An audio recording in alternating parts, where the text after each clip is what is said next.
Hello, my name is Victor Machine. For my narrative speech, I'll be talking about credit cards and the credit card crisis.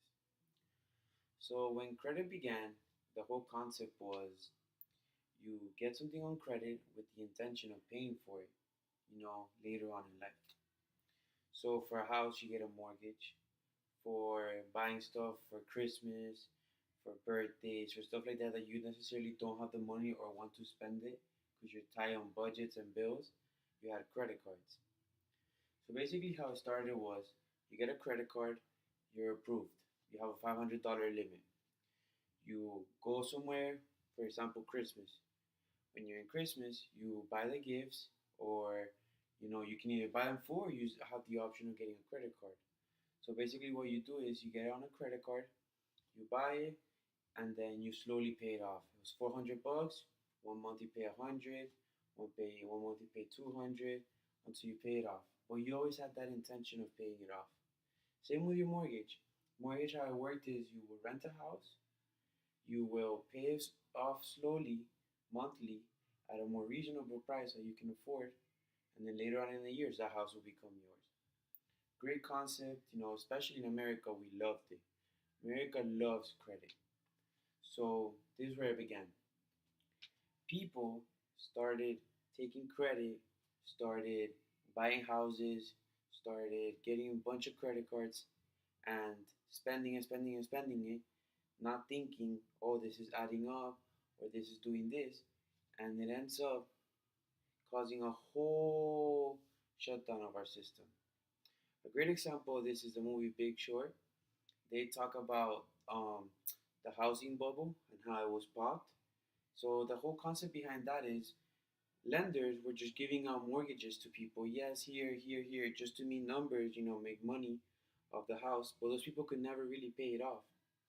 So what ends up happening is all these people are saying they're gonna pay it off, and everybody's counting on this to pay it off. So everybody's investing. Oh wow, these people are really selling houses. They're really doing this stuff. They're really doing that. But when it comes to shove, people are not paying it off. They never get to it. So it got to a point that nobody was able to pay for it, and the bubble just burst. Everything went downhill. People weren't paying for stuff. They were broke, and nothing really worked out. With the credit cards, it's the same thing, but people got smarter with it. They would get a credit card, and then they couldn't pay this one off. They couldn't pay the minimum, so then they would just buy or get another credit card and then pay the bills with this one. The only problem is that yes, now you're paying the bills with this one that you could originally not afford, and you're stacking it up into your new credit card.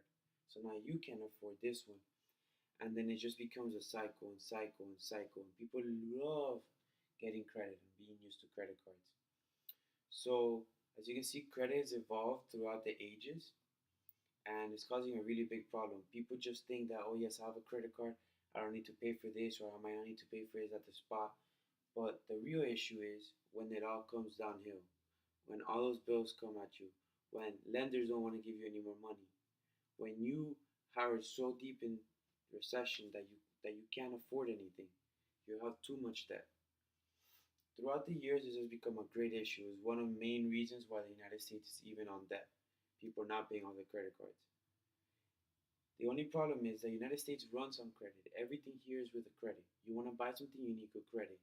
You want to do this, you need good credit. They even offer for you to get loans or advances on people with bad credit. So at the end of the day, just having credit, you will get some money that you probably can't even afford. Recently, it's become a little better with the whole having good credit and having bad credit. People are getting better at paying their bills because banks and homeowners are getting smarter with their money. They are saving money. They know when to spend money and when not to spend money. They know what to use a credit card for and when not to use a credit card. Also, credit cards are providing a lot of different awards for people that do pay them. For example, Capital One has great miles for flight, so the more you spend, the more miles you accumulate, and leads to more miles that you can use on a train or a plane. So that's a very important thing because it kind of gives you an award for paying your bills, even though you don't really need one, because at the end of the day, those are your bills. But a bank can no longer rely on a person to just have bills and to have word of their mouth that they're going to pay it or base it off a number. No, banks need to make sure that people are going to pay what they took out for. So, important to get from this is how we started off with a simple theory of credit and how much it has evolved to this day.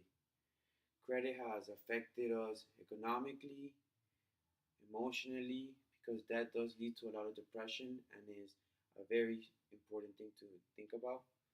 Also, credit cards have provided us a new gateway to pay for bills. So it's very important to understand how credit has such an impact in our lives, and it's a great topic to discuss, not only with me, with anybody, but as people that have experience, as somebody that understands what credit is, and teaches somebody that does not understand what credit is. This would be a great topic to have for a finance class, which is what I base my speech off, and I hope you enjoy it and have a great day.